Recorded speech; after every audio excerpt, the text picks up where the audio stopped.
This program is for discussion purpose only. Business Plus TV or any of our anchor does not bear any responsibility or liability towards the content.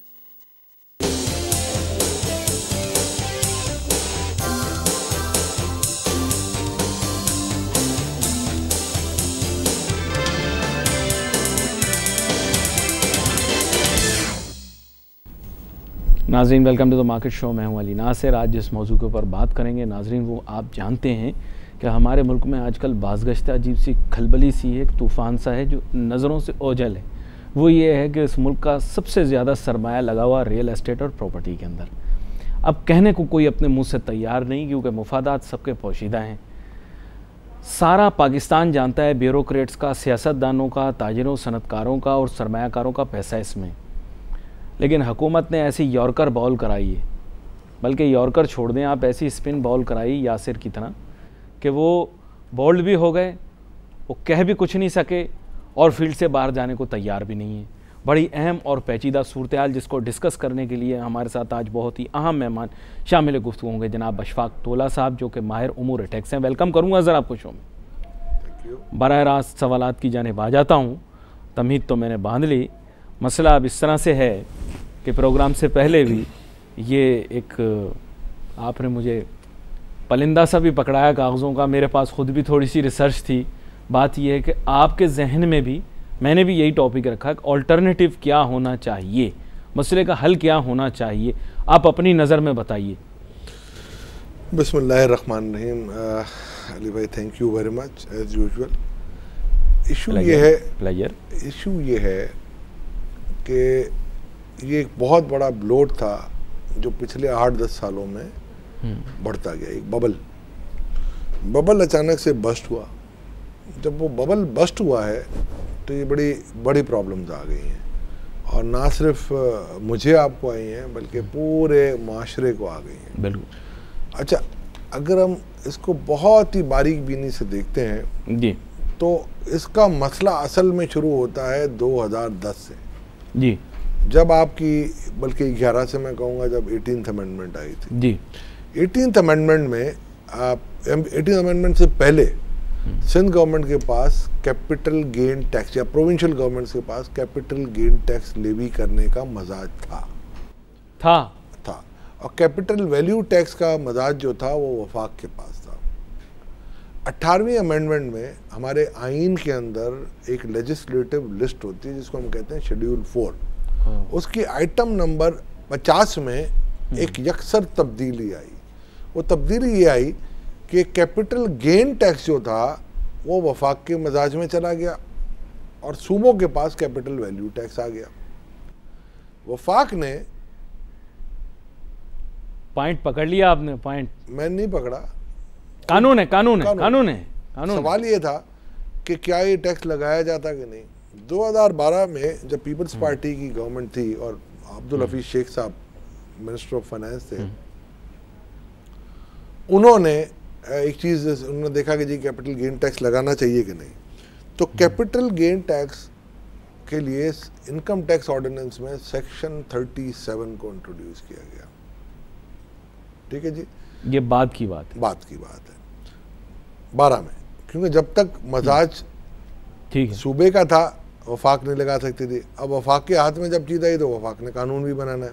ठीक है, कानून बनाना कोई ऐसा नहीं था कि FBR ने अपने तौर पे कोई ऐड किया। एफबीआर ने अपना एक ओपिनियन लिया, to the best of my knowledge, कि मिनिस्ट्री ऑफ लॉ से, लॉ डिवीजन जो आपका होता है, उससे ओपिनियन लिया। उन्होंने कहा हाँ अब आपके हाथ में, तो उन्होंने कानून बना दिया। कानून पे अमल दरामद क्यों नहीं हो रहा था? कानून पे अमल दरामद इसलिए नहीं हो रहा था कि कानून का बिल्कुल जो सिरा था वो यकसर जाके सूबों को मिलता था। सूबों के पास राइट था कि वो वैल्यूएशन फिक्स कर देते थे। ठीक है। अच्छा, वैल्यूएशन दो चीज़ों के लिए फिक्स होती है। एक होती है आपकी बेसिकली कैपिटल वैल्यू एसेट्स के लिए, और दूसरा आपका विदहोल्डिंग टैक्स के लिए होती थी। कैपिटल वैल्यू टैक्स के लिए अभी भी सूबों के पास, वो जो वफाक के पास जो चीज़ थी अब वो सूबों के पास आ गई, सीबीटी। अब वो सीबीटी ऑन लैंड जब सूबों के पास आ गई तो सूबों ने उसके हिसाब से अपनी वैल्यू रखनी है। वैल्यूएशन टेबल पहले से ही चले आ रहे थे, जब कैपिटल गेन था या कैपिटल वैल्यू था। या स्टैम्प ड्यूटी के लिए। जो वैल्यूएशन टेबल हैं आपके वो हमेशा बनते हैं आपके स्टैम्प टैक्स के सेक्शन 27A में। This is pertaining to property. Are we on property right now? Property, हर चीज प्रॉपर्टी पे है इस बार। मैं इसलिए क्लैरिफाई कर रहा था क्योंकि हमारे यहाँ ये जो लैंड का शोबा है ये बोर्ड ऑफ रेवेन्यू के पास है। Board of revenue stamp collect करता है ना, स्टैम्प कलेक्ट करेगा ना इस पे। ये मैं इसलिए क्लैरिटी ज्यूरिसडिक्शन की कि जब ज्यूरिसडिक्शन इन्वोक हुई फेडरेशन की अंडर सेक्शन 37 ऑफ, तो वो आप कैसे आप कर सकते हैं, बाय और सेल का डिफरेंस ही आएगा ना कैपिटल गेन। यस, तो वो कैपिटल गेन इसलिए नहीं निकल पा रहा था कि वैल्यूएशन टेबल ही चेंज नहीं होते थे, नहीं हो रहे थे। यस, तो आपने बाई किया, आप दिखाते थे करोड़ रुपए का, आपने सेल किया विद इन 2 years करोड़ रुपए का, नो टैक्स। क्या थोड़ा सा बढ़ा देते थे? नहीं, करोड़ पे लाख बढ़ा के बाबा वैल्यूएशन टेबल वही था ना। हाँ, यस, ठीक है सर। तो इशू ये शेड्यूल है एक पूरा, शेड्यूल उसमें लिखा हुआ एक क्लास प्रॉपर्टी कौन सी, और भी पेचीदगी है उसमें, है ना जी। जब ये हुआ तो लगता नहीं था। अब 3 साल से ये ज़हरे बहस था। सूबाई हुकूमतों को कहा जा रहा था कि आप ग्रेजुअली अपने टेबल को अपग्रेड करें, क्योंकि आपकी जो डीसी रेट और मार्केट वैल्यू है ना, ये मिसमैच है।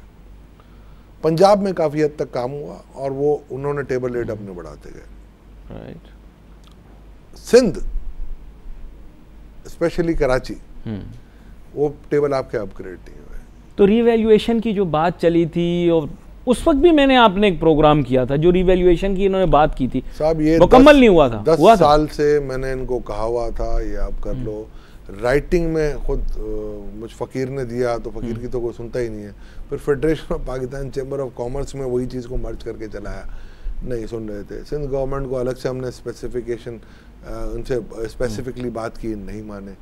अब एक ये मलबा था ना जो एक साथ आके गिरा।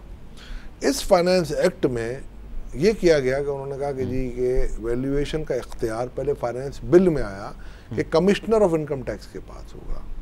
एक सेक्शन है 68 इनकम टैक्स ऑर्डिनेंस का, वो मजाज करता है अपना इनकम टैक्स ऑफिशियल्स को कि वो किसी भी चीज़ की फेयर वैल्यू को डिटरमाइन करें। अगर वो फेयर वैल्यू को डिटरमाइन करने का इख्तियार उनके पास ना हो तो ये तो किसी भी चीज़ में मैं जो वैल्यू दूंगा फिर वो चैलेंज नहीं कर सकेंगे। तो वो एक यानी कि रेंट अगर मैं कह दूंगा जी मैंने इस जगह का रेंट 5,000 रुपये लिया और एक्चुअली मैंने 1 लाख रुपए लिया हो, तो मजाज है कि उसको वो वैल्यू कर सके। नंदलेस वो जब फाइनेंस बिल में आया तो सेनेट की फाइनेंस कमेटी और नेशनल असेंबली कमेटी और बहुत सारे FPCCI ने अपना रिप्रेजेंटेशन दिया कि जी ये तो बड़े मुश्किल पावर हो जाएंगे और ये तो लोगों की जान ले लेंगे।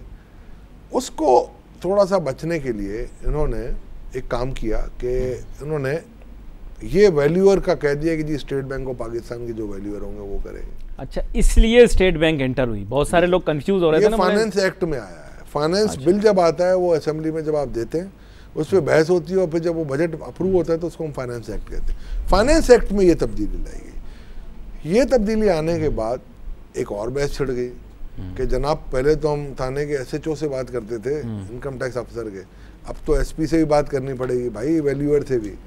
तो अब हम कितने लिफाफे तैयार करें? ये एक बात आई थी। मैं नहीं समझता कि इसमें कोई हकीकत होगी। नहीं, क्यों हकीकत नहीं? 3 लिफाफे बनेंगे, 2 नहीं बनेंगे, तीसरा भी एक लिफाफा। चलिए आप वो आप नहीं, मैंने भी सुना ही है लोगों से सुना ही है। अफवाहों पे कान ना धरा करें अली नासिर साहब। तो इशू ये हुआ, जब ये बातें हुई तो ऑब्वियसली बड़ी समझ आई जब लोगों को, तो उन्होंने कहा कि जी ये तो बड़ा प्रॉब्लम है, अब क्या करें हम। जब उन्होंने बेचारों ने ये कहा कि अब हम क्या करें, तो फिर वही फाइनेंस मिनिस्टर साहब को उन्होंने रिक्वेस्ट है कि ऑब्वियसली जिसकी जितनी दस्तरस थी, कोई PM तक पहुंचा होगा, कोई FM तक पहुंचा, कोई हारून अख्तर साहब तक पहुंचा, कोई चेयरमैन जिसकी जहां तक रसाई थी, और कोई FPCCI पहुंचा, कुछ मुझे जैसे फकीरों के पास पहुंच गया। तो हम सब ने एक कहा कि जी आप उसको देख लें। जब ये हुआ तो जाहिर बात है कोई ऑल्टरनेट देने चाहिए थे इनको कि जी क्या करें। फिर जिम्मेदारी एक आई कि जी के कुछ आप बनाए पेपर जिसके बेस पर हम बहस को आगे बढ़ाएं। फिर ये स्टेक होल्डर्स भी मेरे पास आए, ये जो प्रॉपर्टी एजेंट्स वगैरह आए, तो उनको भी मैंने यही कहा, मैंने कहा जी आप अपने प्रपोजल दें। तो उन्होंने भी अपने प्रपोजल्स बनाए। फिर एक प्रोफेशनल जजमेंट के तौर पे मैंने अपना एक प्रपोजल 2-3 ऑप्शंस के साथ बनाए कि आप इसको ये दो तीन ऑप्शन है। जी जी, मैंने कहा यार आप देखें कभी भी वैल्यूएशन के रिगार्डिंग नहीं है प्रपोजल सारे। अच्छा बताएं आप। देखिए ना, इशू पता है क्या होता है, आपका एक ज़माना था जब ये चल रहा है वैल्यूएशन, और लोग ऐसे भी लोग मैंने देखे हैं जो बेचारों ने अपनी वाइट मनी को उन्होंने ब्लैक मनी इनको हो गई मजबूरी में क्योंकि हो गई कि देखें अगर फर्ज करें एक सेलर नहीं है ना, 3 करोड़ का अपार्टमेंट है, जो सेलर है वो कहता है नहीं जी मैं तो लूंगा 80 लाख रुपए ऑफिशियल।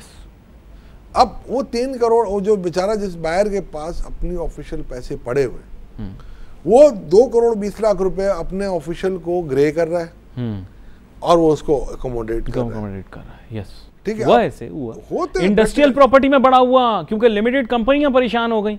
अब आप परचेज करने के लिए जा रहे हो लिमिटेड लायबिलिटी कंपनी, सेलर जो है वो लिमिटेड लायबिलिटी नहीं है, सेलर इंडिविजुअल है, अब वो बेच रहा है जिस रेट पर, सर आपको तो लेना है।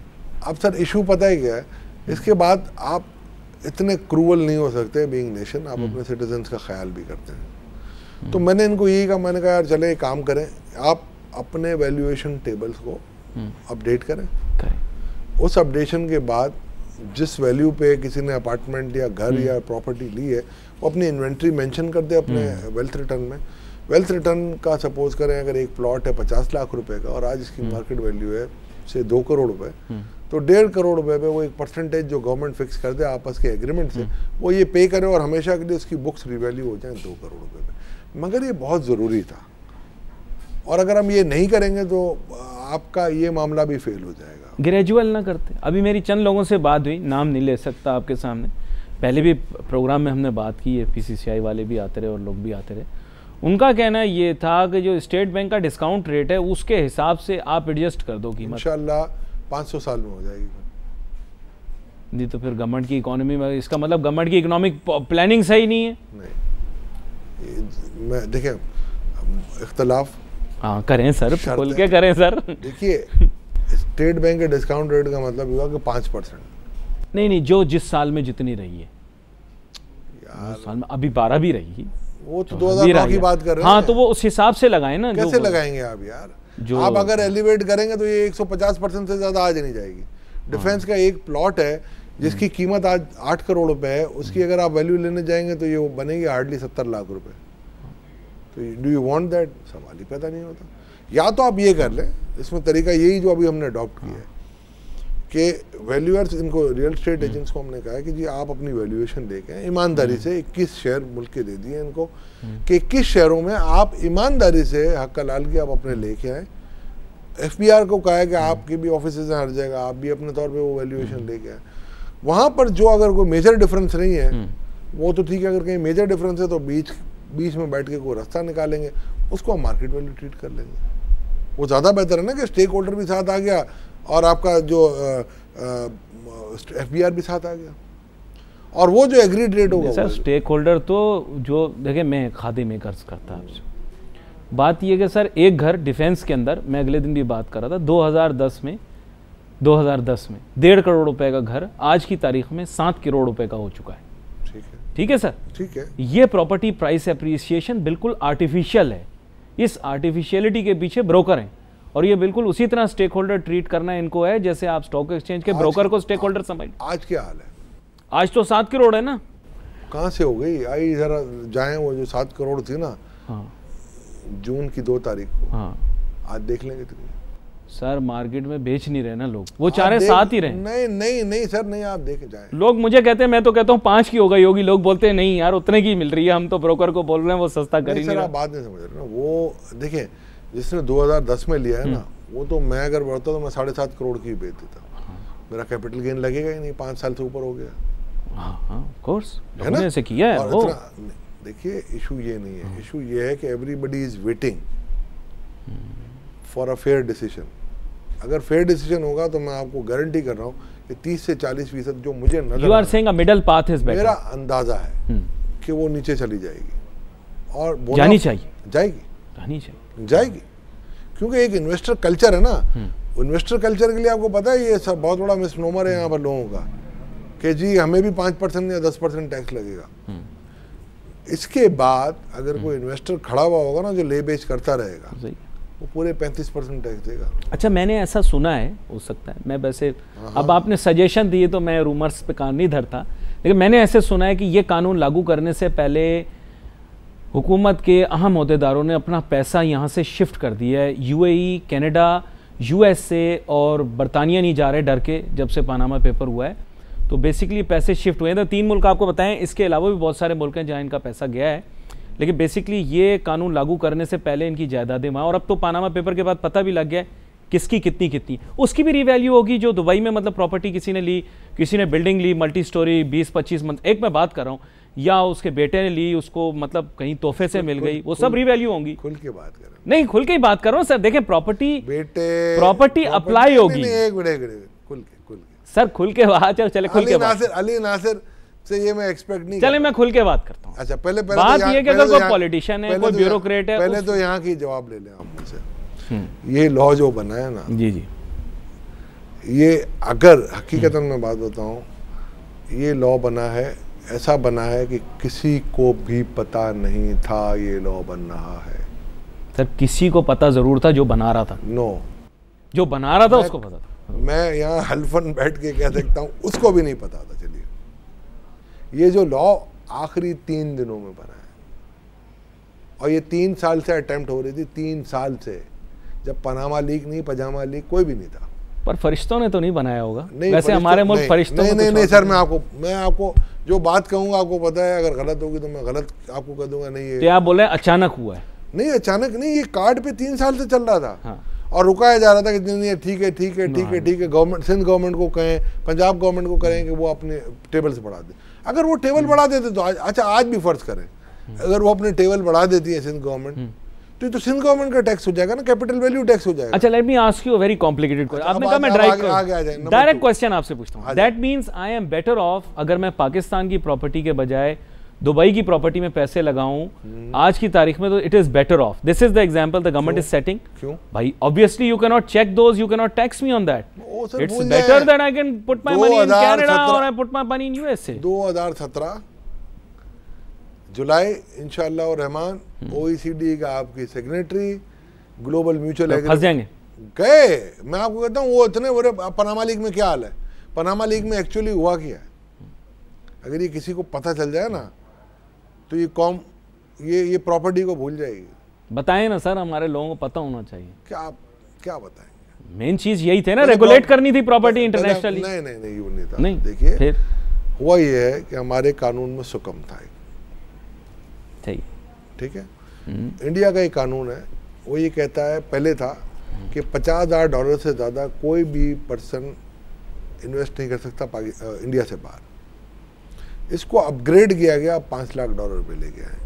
5 लाख एक इंडिविजुअल मैक्सिमम $5 लाख से ज़्यादा बाहर इन्वेस्ट नहीं कर सकता। हमारे यहाँ कंपनी पे रिस्ट्रिक्शन थी, protection of economic reforms act में इंडिविजुअल्स पे कोई रिस्ट्रिक्शन नहीं थी। स्टेट बैंक के जो मुजवजा कवानीन है उसमें भी कोई रिस्ट्रिक्शन इंडिविजुअल के लिए नहीं थी। शर्त ये थी, ये कहीं रिटर्न नहीं है, बट ये बिल्टन एक बात होती है मैकेनिज्म, कि ये टैक्स पेड मनी होनी चाहिए आपके, ठीक मतलब इल गॉटन नहीं होनी चाहिए, ये बोले। इल गॉटन तो बहुत से और तरीके भी हैं, मगर यहाँ इल गॉटन को गॉटन कैसे करके प्रेजेंट किया गया। हाँ। कुछ लोगों ने पनामा लीग में, जो बड़े ही लोग हैं, मुझे जैसे आप जैसे फकीर नहीं हो सकते उसमें, उन्होंने ये किया जो मेरी नॉलेज में है, और मैं समझता हूँ कि एक्सप्लोर सर फकीर और खादिमी पाकिस्तान और इस धरती पर हुकूमत करते हैं सर, आपको पता है। नहीं, कुछ खादिम आला होते हैं, कुछ अदना होते हैं, हम खादिम अदना में से हैं, ऐसी बात नहीं। इशू ये है जी कि जब आए ना ये जी, उन्होंने क्या किया कि, मैं पुरानी बातें बता रहा हूँ, 97-98 जी बताएं क्यों नहीं। उन्होंने ये किया कि अपने आप को ना एग्रीकल्चरिस्ट शो कर दिया, और छोटे छोटे फार्म ले लिए, उस फार्म की इनकम बताई उन्होंने, और उसको लीगलाइज कर दिया, नो टैक्स। वही पैसा उन्होंने बाहर भेजा, कहाँ पर? फॉरेन एक्सचेंज दिया, और पनामा में, Isles of Man, British Virgin Island, Ireland, ये सब जगह पे जाकर उन्होंने अपनी कंपनियां बना दी तरीकाकार से, बाकायदा। कोई ऑफिशियल इशू नहीं है। पहले ये देखना एग्रीकल्चर इनकम थी कि नहीं, अब आप वो देख नहीं सकते क्योंकि 5 साल गुजर चुके हैं। दूसरा ये था कि लीगली उन्होंने रेमिट किया, बिल्कुल ठीक। वहाँ कंपनी बनी, बिल्कुल ठीक। डायरेक्टर कोई और था, ट्रस्टी ये खुद थे जो यहाँ से चुपे भेज रहे थे। सही है, बिल्कुल ठीक। उन कंपनियों ने मोस्टली यहाँ पर इन्वेस्टमेंट की है या दुनिया में कहीं और इन्वेस्टमेंट की है। से ब्रिटेन में, यूके में फ्लैट लिए हैं, दुबई में अपार्टमेंट ले लिए हैं, कोई ज़मीन और ले ली है, कोई वेयर हाउसेज ले लिए। जिन्होंने कंपनियां यहाँ बनाई उनकी कंपनियों को यहाँ से डिविडेंड मिला, डिविडेंड गया, डिविडेंड ट्रस्टियों में बढ़ गया। ट्रस्टी बैठे हुए थे यहाँ, अगर पाकिस्तान में वो कमाते उस पर टैक्स देते। वर्ल्ड इनकम पे अगर ये अभी आज शो कर दें कि जी मेरी वर्ल्ड इनकम है और इतना टैक्स मैंने वहाँ पे किया और बैलेंस मेरा यहाँ पर पेएबल है, तो बात और हो जाती। वो दिखाते तो, उन्होंने दिखाया ही नहीं। यहाँ ये फंस रहे हैं, यहाँ फंस रहे हैं। या अगर मैं बेनिफिशियल ओनर हूँ किसी ट्रस्ट का, उसके डिस्क्लोजर मैंने नहीं किए तो मैं फंस गया। एक और रविश चली आपके यहाँ, एक बहुत ही बारीक बीनी का कानून था कि जी आप एक्सपोर्टर के तौर पे ना 5% अपना फॉरेन एजेंट कमीशन बाहर अपने किसी एजेंट को दे सकते हैं। अब बाहर भी खुद बन गए, उससे भी कंपनियां बनी हैं पनामा की। सर अब मैं उसमें वायलेशन क्या कर दी उन्होंने, ये बड़ा पिंचिंग पॉइंट था हम सबके लिए कि यहाँ जब आप अंडरटेकिंग भेजते हैं ना स्टेट बैंक से, हम लिखते हैं कि अनरिलेटेड पार्टी को हम ये रेमिट कर रहे हैं। And invariably in most of the cases, मैं सबकी बात नहीं कर रहा, मोस्टली रिलेटेड पार्टियों को उन्होंने भेजा। तो ये वायलेशन ऑफ द लॉ अलग की है, वहाँ कंपनियों के शेयर्स की इन्वेस्टमेंट डिस्क्लोज नहीं की।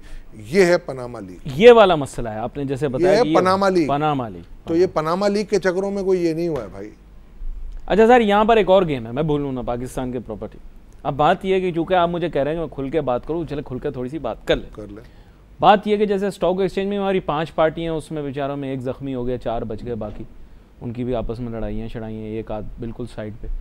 प्रॉपर्टी में भी 5 पार्टियाँ सर, नाम नहीं ले सकता, लेकिन प्रॉपर्टी में 5 पार्टियाँ। अब इतना नहीं मैं जा सकता, सूरज के नज़दीक पर जल जाएंगे मेरे, बिल्कुल फर्श पे गिरूंगा ज़मीन पर।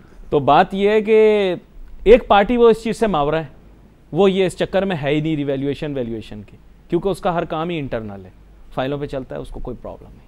कौन है क्या है मैं नहीं बात, सॉरी, उसका ताल्लुक ही नहीं। आप कैसे इंटरनल चीज़ के ऊपर आप कर ही नहीं सकते। तो एक कागज़ मैंने आपको दिया, एक कागज़ आपने मुझसे लिया, अभी तक कोई चीज़ ऑफिशियली नहीं हुई। सर ग्रोसली मिस्टेकन, आगे चलिए। अच्छा, दूसरी पार्टी ऐसी है जिसके बिजनेस को ऐसा महसूस होता है कि हर्ट किया जा रहा है। ये पार्टी ऐसी है जिसको हम मानते ही नहीं कि वो यहाँ पर है। आगे आप खुद समझ जाए। अगेन गलत, ये भी गलत। तीसरी पार्टी ऐसी है कि जो इतनी अमीर है, वो इशारा करती है लोग खरीदते हैं, इशारा करती है लोग बंद कर देते हैं खरीदना। अभी इशारा मुझे पता नहीं कि क्या है। गलत ये भाई, तो फिर देखे ना टैक्स किसको, देखे सर 5 बड़ी, तो देखें इस वजह से आपको बता रहा हूँ कि ये बिल्डर 4 और 5 का ही बता दो ना, 3 तो बता दिए, चौथा तो पूरा नक्शा देख कर खरीदता है ना, पूरा नक्शा मंगाता है। रियल एस्टेट के जो बड़े बड़े एजेंट हैं, वो नक्शा लेके उनके दफ्तर जाते हैं, हाथ बंद के खड़ा करते हैं, खड़े होते हैं, और वो जो है वो निशान लगाता है, ये खरीद लो, ये खरीद लो, ये खरीद लो, ये खरीद लो, बयाने का चेक अकाउंटेंट से ले जाओ। हैं यहीं कराची शहर में ही है, फर्क नहीं पड़ता सर, लेकिन उनको फर्क नहीं पड़ता ना, वो तो उनको भाई एकदम रोक देंगे। देखिए आप पहले बात नहीं समझ रहे, इन चार को हर्ट होगा, ये बता दें, सबको हर्ट होगा अक्रॉस द बोर्ड। भाई जिसकी मार्केट में आ ही नहीं रही चीज, उसकी रजिस्ट्रार के पास जा ही नहीं रही चीज, उसको कैसे नुकसान हो रहा है, ये मुझे अभी तक समझ में नहीं। सर वैल्यू तो आएगी ना उस प्लॉट की, पूरे पाकिस्तान की वैल्यूएशन हो रही है ना, वो जमीन तो है ना पाकिस्तान में, चांद पे तो नहीं है। नहीं है कि पाकिस्तान में कि नहीं, कन्वर्ट हुई है जो भी। दूसरी बात, एक बात याद रखिएगा, वो जिसकी आप बात कर रहे हैं इशारों में सबकी बात है, आप नाम ना लेना प्लीज। जवानी अच्छी गुजरी है आपकी, इशारे अच्छे करते हैं। बात सिर्फ इतनी सी है मेरे भाई कि उसने तो रजिस्ट्रार से अपने नाम करवाई है ना, वो लैंड उसने करवाई है। हाँ, तो वो कहाँ जाएगा, वो तो बहुत बड़ा, उसको तो प्रॉब्लम आ गई। आपको तो उसने जिस रेट पे दे दिया, रजिस्ट्रार के आगे और कोर्ट के आगे तो वो आते चढ़ेगा ना मेरे भाई जी। अच्छा, मैं ये समझता हूँ कि आप इसको फेयर वे में देखिए। और मैं इतना कह सकता हूँ कि जो कानून बना है ना, जी, ये सबको इफेक्ट करेगा। कसम नहीं खा सकता, बट फेयरली बना है। चलें, यहाँ पर एक छोटी सी ब्रेक ले लेते हैं, ब्रेक के बाद वापस आते हैं और अपनी गुफ्तगू जारी रखते हैं। Let's take a short break.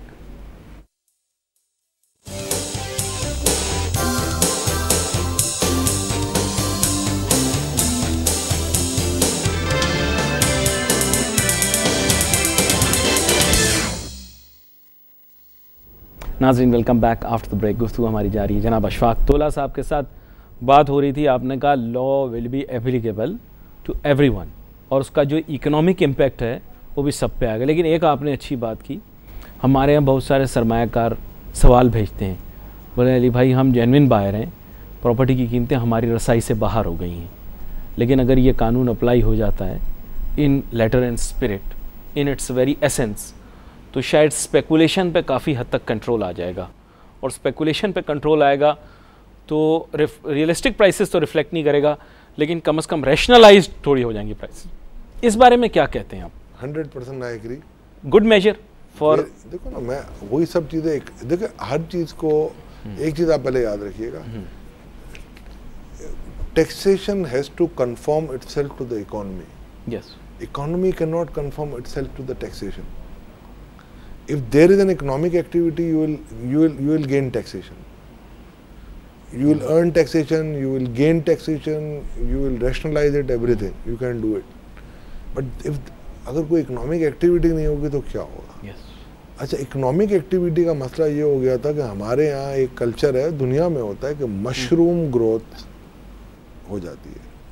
ये एक मशरूम ग्रोथ थी, और मशरूम ग्रोथ जब भी होती है ना, न्यूटन का लॉ है ना कि जितना स्पीड से ऊपर जाओगे इतना स्पीड से नीचे आओगे, और फिर इसको एक बैलेंसिंग इफेक्ट आ जाएगा।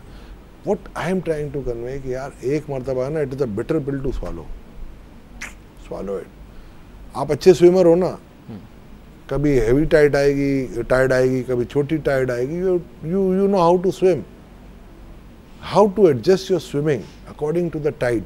अगर कोई जेन्युइन बायर है, उसको पता है यार, अगर फर्ज करो मैंने 10-15 लाख 20 लाख ऊपर दे भी दिए, 2 करोड़ ऊपर दे दिए, तो ठीक है, it will rationalise.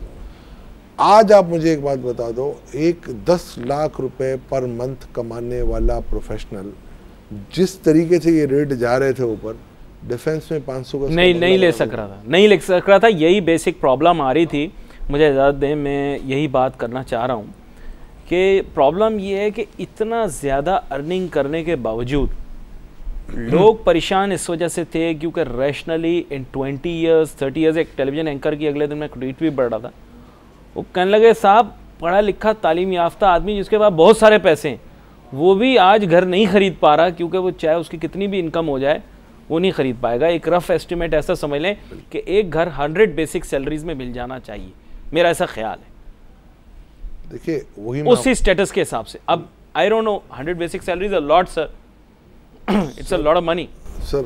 100 basic salary में शायद आपको 300 गज का तो मिल जाएगा, अगर 5 लाख रुपए अगर 100 बेसिक सैलरी है आपकी तो मिल जाएगा। बट मैं आपको एक बात कह रहा हूँ कि इसकी जो प्रोग्रेशन थी ना, वो ज्योमेट्रिक थी। लैंड प्राइजेस की जो आपकी जो प्रोग्रेशन थी ना, वो ज्योमेट्रिक थी। यार आप कल जाएं एक सौदा करने के लिए, आज आप जा रहे हैं 4 करोड़ में, कल आप जा रहे हैं तो खड़ा हो रहा है एक्सपोनेंशियल ग्रोथ, बोलता है 4.5 से कम में नहीं बेचूंगा। You are correct. तो इसके साथ आप क्या कर सकते हो? लोगों का इसी तरह चल रहा था। और मैं आपको बताऊं, यही सिनारियो बिल्कुल मैंने पहले भी देखा है। 1996 के अंदर इसी तरह था। सुबह रेट कुछ और, शाम को रेट कुछ और। इसी तरह का ट्रेंड सर मैंने 2005 में देखा, जब एकदम शूट अप हुई प्रॉपर्टी। 2003 के अंदर जो प्रॉपर्टियाँ 40 लाख की थी, 2005 में मुशर्रफ दौर के अंदर, पता नहीं, I don't know the reason, तब मैं शायद इतना कुछ मुझे नहीं पता था मामलात के बारे में, वही चीज़ 2.5 करोड़ रुपये, 40 लाख रुपए की चीज़ 2.5 करोड़ रुपये गई, और फिर नीचे आई 2008 में। Oh yes of course. उसके बाद बायर नहीं था, लोग बेचारे रुलते फिरे, स्टॉक चढ़ता रहा, लेकिन real estate went through very bad, very bad. एक चीज़ का आप ख्याल रखिएगा, शायद किताबों में नहीं मिलेगी आपको, और आप माशाल्लाह इकोनॉमिस्ट खुद भी हैं, कुछ ना कुछ तो। सर मैं भी फ़कीर ही हूँ। चलिए जी सर, फ़कीर इकोनॉमिस्ट आप हैं। मेरा तो दूर दूर तक वास्ता नहीं है, मैं प्रीवियस किया, फाइनल नहीं दे सका हूँ मैं, ठीक है ना, तो मैं नीम हकीम हूँ, ठीक है। इमर्जिंग इकोनॉमी के जो लिटमस टेस्ट है ना, वो बड़े वाजे पाकिस्तान की इकोनॉमी पे 3 दफ़ा है। एक आपका अयूब खान साहब के दौर में आया, दूसरा आपका ज़ियाउल हक साहब के दौर में आया, और तीसरा आपका जनरल मुशर्रफ साहब के। इंसिडेंटली तीनों मार्शल लॉ में ही आए। मार्शल लॉ सही है। सबसे बेहतरीन जो आपका मौका मिला था ना आपको, वो मिला था आपको मुशर्रफ दौर, मुशर्रफ साहब। सीधी बात है। यस, देखिए इमर्जिंग इकोनॉमी के जो सिम्टम्स होते हैं ना, वो ये होता है कि आपका पहले इंटरेस्ट रेट लो होता है। जब वो लो होता है खुद ब खुद, यस, तो जो इन्वेस्टर है ना, इन्वेस्टर वो चला जाता है स्टॉक एक्सचेंज में। स्टॉक एक्सचेंज राइज हो रही होती है, उसका एक थ्रेशहोल्ड है, जब वो वहाँ से कंप्लीट हो जाती है तो वो रियल एस्टेट में आती है। Next parking lot is real estate. Real estate जब एक छलक पड़ती है और जब लगता है कि जी अब इससे ज़्यादा नहीं जा सकती, तो वो पैसा अपनी इकॉनमी की तरफ जाता है। इकॉनमी क्या है आपकी? इकॉनमी वो है जो आपके एसेट्स हैं, कंट्री के एसेट्स हैं। हमारा कंट्री का एसेट क्या है? Agriculture land and unskilled labour. तो ऑटोमेटिकली एग्रो बेस इंडस्ट्री की तरफ या इंडस्ट्री की तरफ या इंफ्रास्ट्रक्चर की तरफ वो पैसे को डाइवर्ट हो जाना चाहिए। बट उसके लिए कंडीशन क्या होती है कि आपकी गवर्नमेंट शुड बी एजाइल, कि जब मार्केट रेट आपके जो डिपॉजिट रेट कम हो रहे होते हैं एज पर पॉलिसी, तो वो इंफ्रास्ट्रक्चर में इन्वेस्ट कर दें। जब आपके पास इंफ्रास्ट्रक्चर होगा तो इंडस्ट्री अपने आप लगेगी आपकी, ठीक है ना। मोटरवे है तो बसें चल रही है ना, अगर मोटरवे नहीं होता तो वही जीटी रोड पे ग्लट होता आज आपका। तो मेरे कहने का मकसद ये है कि उस वक्त अनफॉर्चुनेट था हमारे लिए कि हमारी कंट्री के पास कोई ऐसा एक इम्पोर्टेड आपने फाइनेंस मिनिस्टर लगा, विजनरी नहीं था हमारे पास, सीधी जी बात है, विजनरी नहीं था। वो रिटेल बैंकर था। उसने अपने रिटेल बैंकिंग के तजर्बे को बरूए कार लाते हुए उसने तमाम जो अपनी जो थी ना तरजीहात, वो लीजा कार में कर दी, एयर कंडीशन ले लो, मोटरसाइकिल। अब जिस फ़कीर के पास साइकिल के पैसे नहीं होते थे, उसने मोटरसाइकिल ले ली थी लीज पे, और जिसके पास मेहरान की मोटरसाइकिल की थी वो मेहरान पे आ गया, मेहरान वाला कोरोला लेके आ गया। अच्छा, उसका रिजल्ट ये हुआ कि जो इकोनॉमी का बूस्ट उसको मिला, उसकी जो इनहेंस सैलरीज हुई, जो रिक्वायरमेंट बढ़ी, वो इनकी सेविंग्स में जाना था, और वो सेविंग्स आप उसको मल्टीपल करके आप अपने इंफ्रास्ट्रक्चर में इन्वेस्ट करते, उनको आपने और कर्जों में डाल दिया। वो क्रेडिट की तरफ चला गया बेचारा, क्रेडिट की तरफ चला गया। अच्छा, गवर्नमेंट ने इंफ्रास्ट्रक्चर नहीं बनाया, ठीक है। अब आप बैक टू स्क्वायर वन आ गए। दूसरा उन्होंने जो सबसे बड़ा किलिंग इफेक्ट किया वो ये किया कि आर्टिफिशियली उन्होंने करेंसी को कंट्रोल किया 60 रुपए पे, और वो उन्होंने 3-4 साल तक उसको कंट्रोल करते रहे। क्यों? एक तो इलेक्शन में चक्रों में देखे जी कि हमें कोई प्रॉब्लम, पॉलिटिकल लीवरेज मिल जाए। दूसरा ये था कि जी उनको ये था कि जी कि कोई भी तरीके से ना पब्लिक को हम दिखा सके कि जी हमारी माशी सिचुएशन अच्छी है, विच वॉज रॉन्ग। अब वो जो आप उसके बाद देखें, मलबा पूरा पीपल्स पार्टी पे गिरा।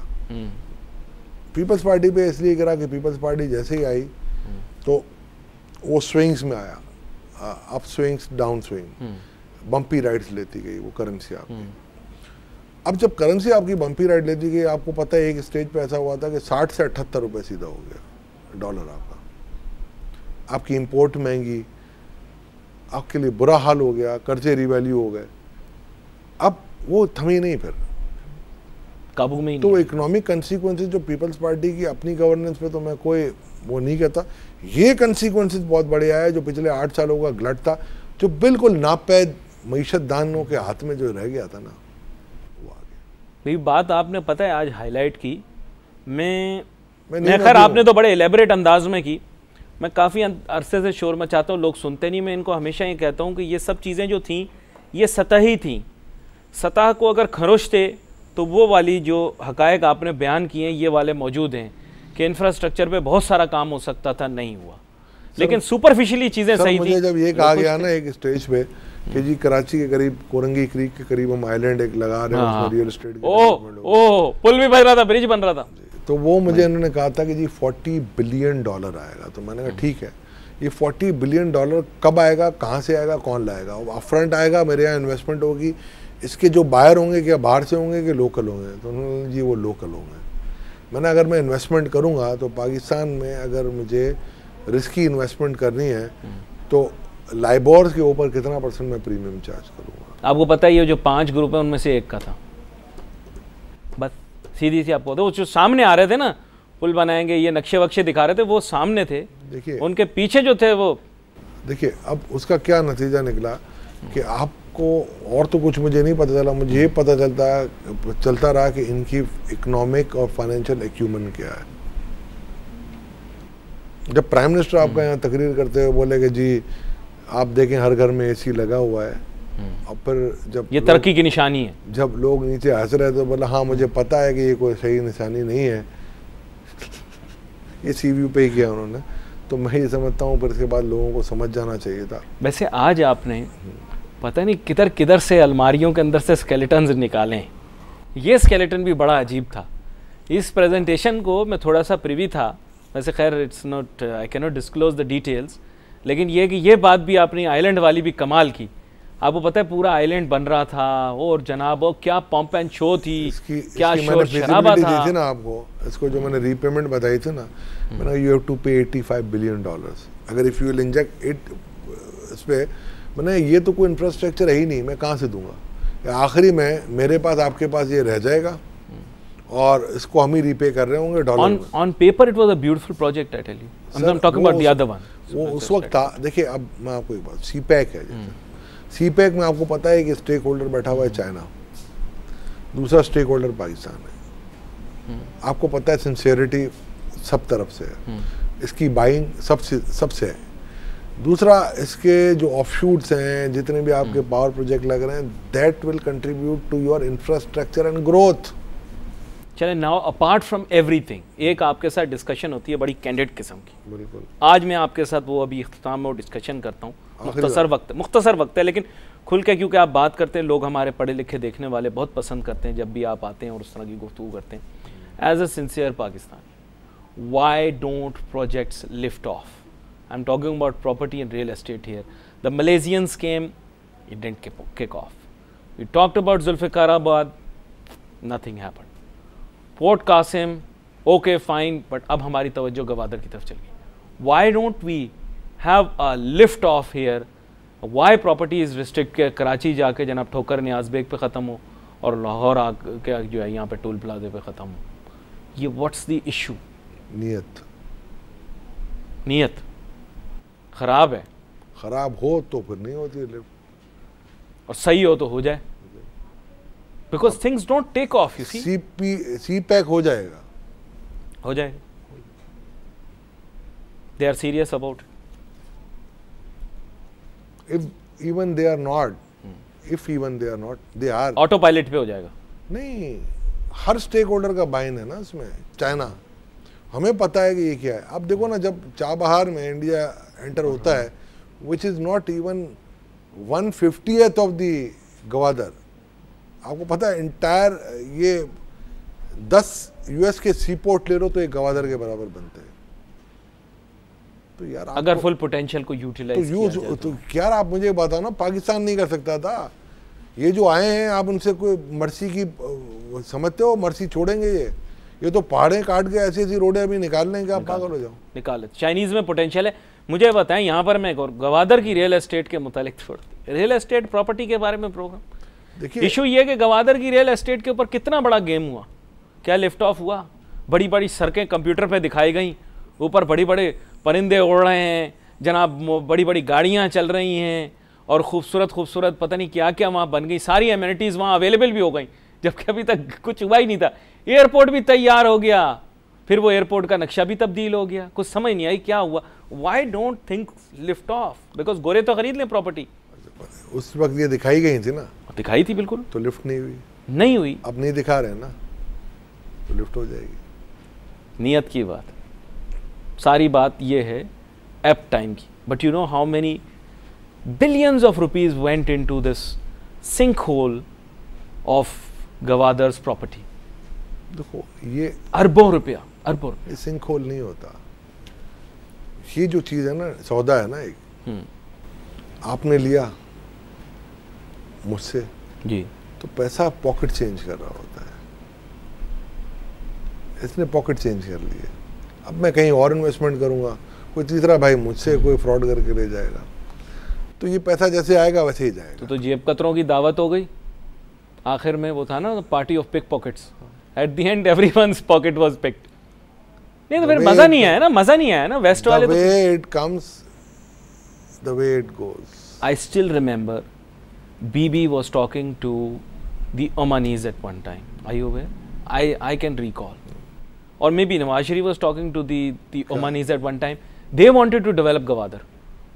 और रियल एस्टेट प्रॉपर्टी कीमतें बहुत ऊपर चली गई। अल्लाह की शान देखें, जिनसे हमने बाई किया था, हाँ, उनको हम कह रहे हैं डेवलप करो। आपने सुनी होगी ये बात, अखबारों में थी, बहुत पहले आई। ये भी 90s की बात कर रहा हूँ।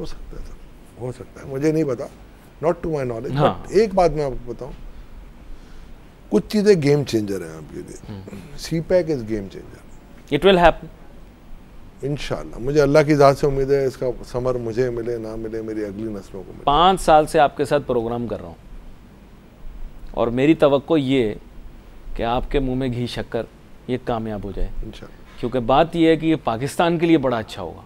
मेरी तनकीद लोग गलत समझ लेते हैं। एम ये है कि if we have a sense of direction then we can move forward, because I have not seen many things lifting off. Political stability होगी ना आपके पास तो सब कुछ हो जाएगा। खैर, आई विश कि हमारे पास और वक्त होता, क्योंकि मैं बहुत सारी बातें आपके साथ रियल एस्टेट प्रॉपर्टी पर बात करना चाह रहा था। इसीलिए आपको टोक रहा था कि आप अपनी बातें ना करो, मैं अपनी बातों में बोल जाऊं। नहीं, वो आपकी बातें मैं तो बड़े शौक से सुन रहा था, लेकिन फिर मेरे परों को बार बार लग जाए आग और मैं अपने आप को भी काबू में रखता हूँ। तो कोशिश करता हूँ कोई ऐसी चीज़ ना हो जिससे किसी की दिल आज़ारी हो, को गलतफहमी हो जाए। आपका बहुत शुक्रिया जनाब अशफाक तोला साहब, आप प्रोग्राम पे हमारे तशरीफ़ लाए। आपने अल्टरनेटिव सोल्यूशन भी प्रोवाइड किए, जो कि बुनियादी तौर पर हमारा मकसद था गुफ्तगू करना।